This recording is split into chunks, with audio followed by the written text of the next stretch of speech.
We live in a world that's somewhat separated, often isolated.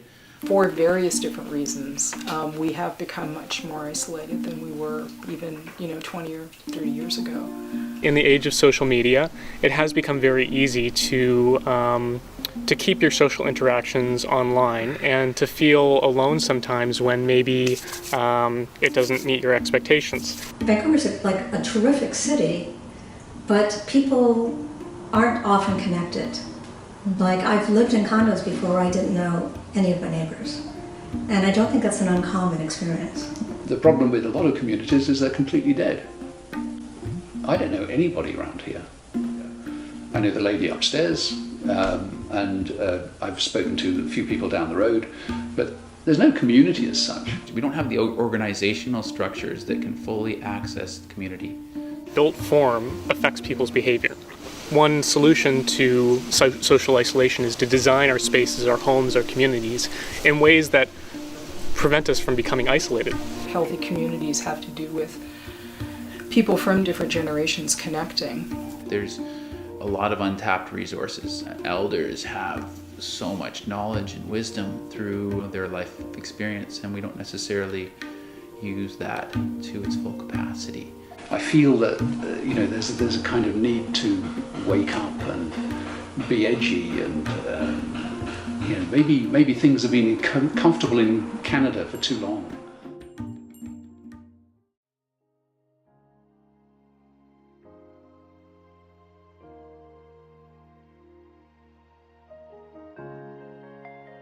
The goal of the project was to connect the community and encourage intergenerational engagement through art and culture. We wanted to share the wisdom of our elders and the energy of our youth. We wanted to discover ways to unite the diversity of our city and to give people space to create a more vibrant, interconnected community. We organized ourselves into 3 groups: the weaving group, the placemaking group, and the filmmaking group. Each team was made up of kids, university students, adults, and seniors who were mentored by industry experts. Together, we created a collaborative environment that allowed our skills to be shared.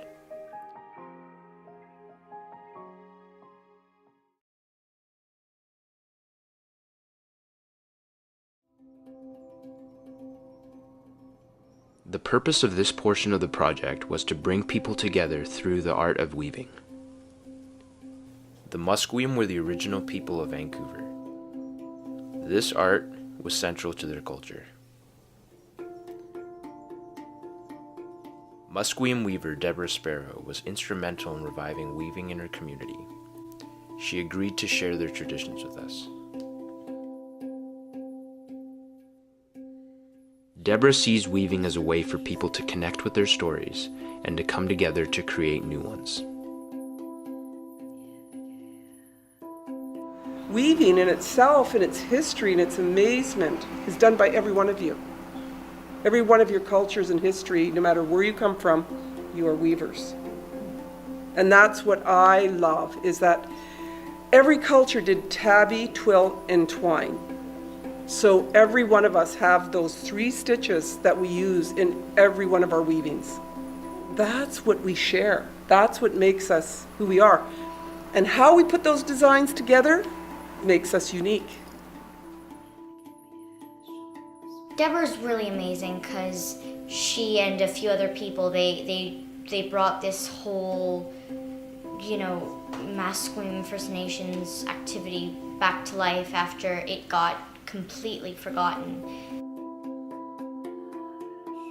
We weaved mini blankets. We're not nearly as gifted in this activity as she is. We just did possibly shapes and different colors, but we only really learned 2 different styles of weaving, twine and twirl, I think. There's one more that I forgot, but they're basically the simplest ones. And we made, little blankets that aren't very long, aren't very big, but we had our own little mini individual looms. And when I saw what Debra works with, it's huge. I possibly imagine her ever finishing those, but she does, and it's really amazing. I would really like to thank Keiko for asking me to come back to a place that's very, very important to me, Kerrisdale Community Centre. Because this centre was home to us as children when we were little like you. And I used to wonder to myself why I felt so different at school. I never felt like I belonged there. And I think that in our community, we created a safe haven around our community as well that kept us all together. You know, even though we're very different, we have a lot of similarities that make us who we are, which connect us to each other. And yet, I'm all about staying unique, if you can.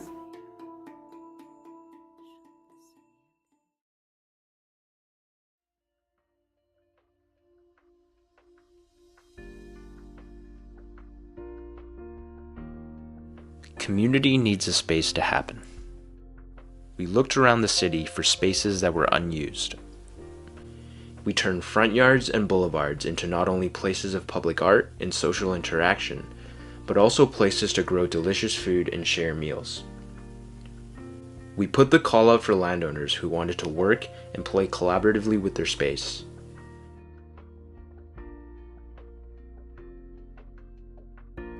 We created 6 different shared spaces in various parts of the city that took into account the physical location and the wishes of the owner of the property.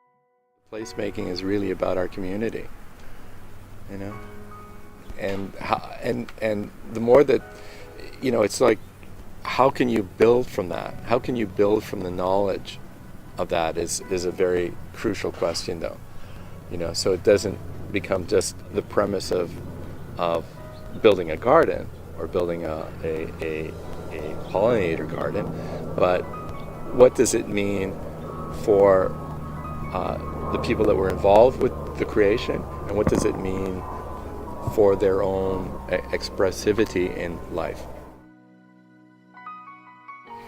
Being in nature, away from urban environments, was sort of my norm growing up, so it's very deeply ingrained in me to appreciate nature and natural environments. The part perhaps that I contributed was the idea of having a pollinator garden, that both for the simple beauty of the flowers, but more so to support our pollinators, who are incredibly important to food production and just maintaining plants in general.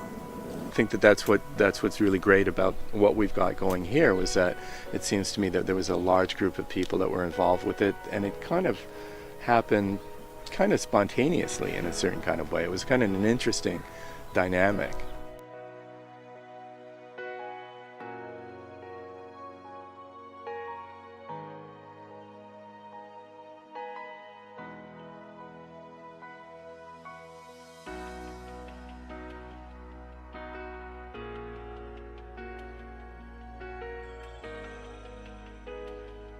When I've been working out here in the garden, putting plants in or watering them on a daily basis, I have talked to more neighbors and even strangers than I have in probably like the entire 15 years that I've lived here, because everyone just wants to learn more about what's going on. It's something novel, and you don't often see a boulevard being used.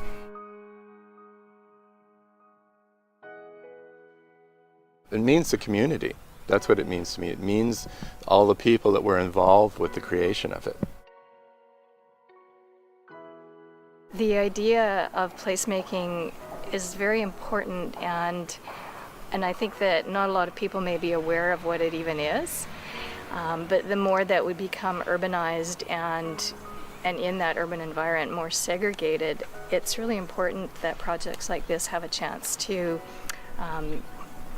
come to fruition, because it certainly brings together groups of people, like-minded and of all kinds of backgrounds. What we're doing is we've marked it as a place for pollinators. We've also marked it as a place for a community, for people to access each other in some ways. Documenting like what we've created here all together and the other boulevard projects, and then showing people what is possible. Like that's the best way to get people excited about being involved. It's kind of like a good seed. It's like something was planted, and it takes a while for it to then seed elsewhere. So that's what this is about. This is a seeding, if you will.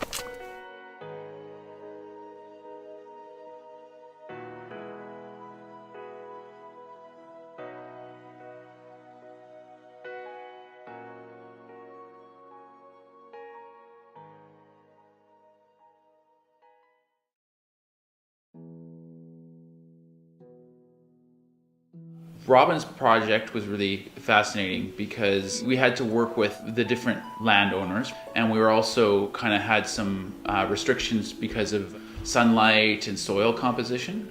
Robin likes Indigenous art, and so he went with a petroform. It's using natural objects to represent an idea, and Robin believes deeply in nonviolence, and so the animals that he wanted to represent were non-violent animals. So when we started, we were planning on doing a frog, and somehow that frog turned into a turtle. And then we also put a Fibonacci spiral in the middle of it. That's kind of similar in Oliver's garden. There's kind of a cohesion between the two gardens, as well as exactly what Robin wanted on his boulevard.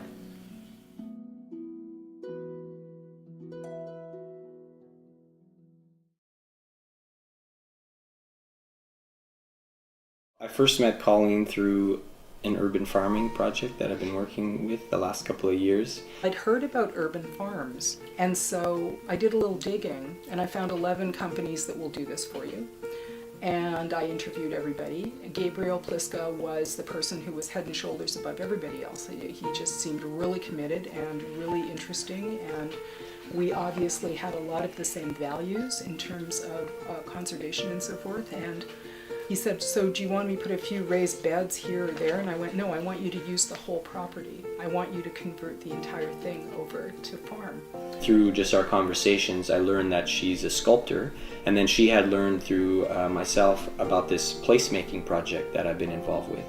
And so then she jumped to the chance to share her skills and share her space with our group. And one thing that Colleen thought was maybe we can have a sculpture garden there, and using everyday objects such as wires or any everyday objects. And her theme was the ocean, so something integrating maybe the land aspects with the element of the sea. We were thinking of a theme. We thought Octopus's Garden is kind of good. So all of us got together, and it was really nice to be in the presence of Colleen because she's a professional sculptor. So it was really nice for her to see her in all of her glory doing what she does best, and us as amateurs there having fun and creating all these wire sculptures very spontaneously. It was really fun to share our skills and then ultimately place that out onto the boulevard for the public to see in this sort of outdoor art gallery in front of her home, which was great as the theme of the Octopus's Garden. So amongst all the vegetables, it was really great to see all the ocean-themed wire sculptures.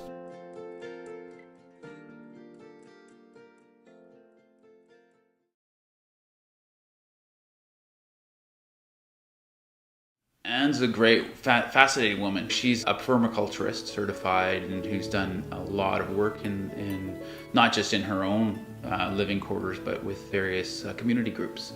She had already created a significant amount of her front yard area into a permaculture garden where she was growing varieties of foods and things like that. And then she got a hold of us, and so we got the plants from the Environmental Youth Alliance. We used a lot of repurposed materials, old fences, driftwood, boulders and rocks, and we created a pollinator garden that was part of not just the community, but also a part of a greater environmental movement. Everybody can grow their own food, everybody can make their own living ways more beautiful, and in the process create a more beautiful city and a more beautiful world.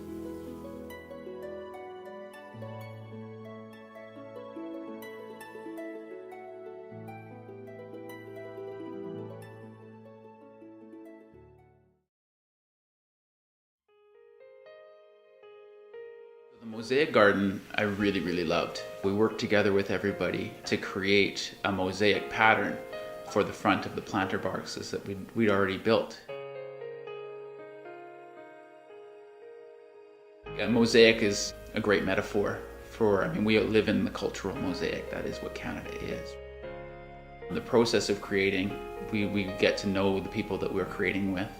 All these different pieces that in and of themselves are not anything, but when you put them together, they become something beautiful. It's all these little single tiles coming together to create this larger image, which is essentially what our city is and what our country is and ultimately what the world is.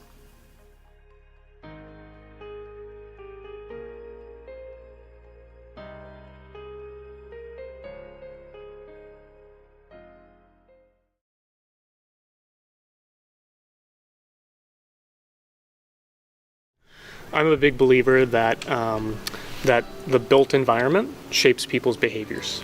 And I've mostly grown up in suburbs, and the suburbs were all a little bit different. Some of them, the scale was a little bit smaller, and it was just easier to see your neighbors and to chat with them. Others, the houses were further apart, and you basically didn't know your neighbors. You might see them, but you didn't really know them. I grew up in a number of places. So the first place I lived in was a small sort of village in southern Africa. And then I moved around the world and lived in a lot of different places. We moved to Kitsilano about 2 years ago. Kits has always had this very sort of eccentric creative undercurrent, and I was worried about that disappearing over time because there's been a lot of issues with, gentrification and generational changes. And so this was, I think, in the wintertime, like maybe back in February or something, and we're in the living room, and it just kind of came to me like a vision. I said, Glen, we've got to do something weird. We've got to do something really weird. We need to make a lizard sculpture. And Glen just kind of looked at me and went, yeah, that's a great idea. And so that's kind of how it started.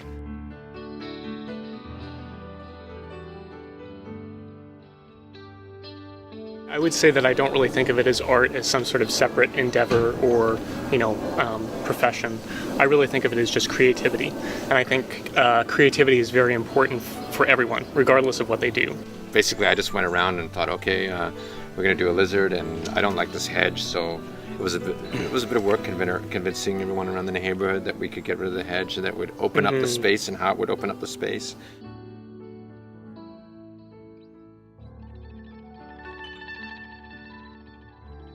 Part of the motivation for doing it was to bring some community character and eccentricity to the neighborhood. And then once we got started with it and kind of got people on board, then we heard through other people, like say Keiko, oh, placemaking. And I was like, aha, that's what it is, it's placemaking.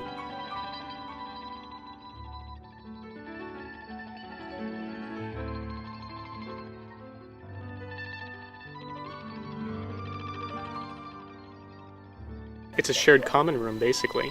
And it's really changed how we know our neighbors because, you really only get to know people in general when you just spend time with them, like downtime with them. I think also when you feel that you're really connected to a neighborhood, that you feel, oh, this is a space where I want to live. I don't see myself ever leaving. Inevitably, you discover that, oh, you have a lot in common with these people, and then, oh, I see my neighbors a lot more than I see friends. People only really communicate with each other and talk with each other if they have the environment that facilitates that.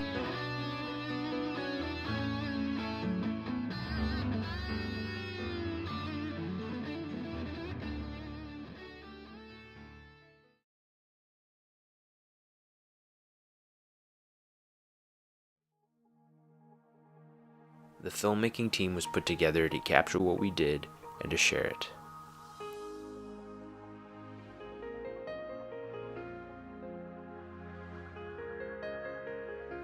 We interviewed dozens of people, dozens of lives lived in different and unique ways. We got to know people we would ordinarily never have met, and we helped capture their stories.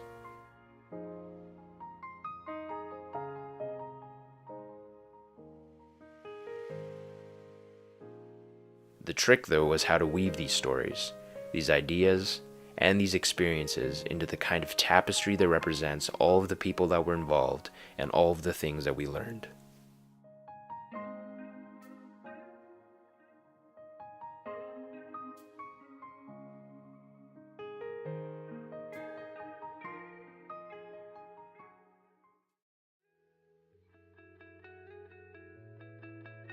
This project has hit on so many things that this city could use and what this country could use. There's so much more to us that we tend to just ignore or suppress for the sake of what we think is how we've got to survive. Community is a dynamic thing, and it's the people there create it. It's creating places where, and spaces where people can share who they are. You realize that people are really what it's all about. Mm-hmm. That, at the end of the day, you're not going to remember the brochure you wrote. You're not going to remember the grade you got in history and university. You're going to remember the relationships. Face-to-face contact is the best. This sort of organic contact is the best way to break social isolation. Those are vital, to have conversations and begin to learn the ideas that other people have. It's not like this, it's this monumental thing that you have to do. It's really just the simple steps, creating the space for what you want to have happen in your life happen, getting to know the people around you and realizing that everybody here has a secret talent, a secret gift, something to share that can enrich you, and you have the same thing even if you don't know it. We only have the moment. We only have this moment between us, and so how do you then live that fully? And I think that that's something that we're all looking for, and I think that gives you a real sense of the power of the individual and the power of the community. And so both of those together can't really be beat. That's how we've been able to survive, right, as a species.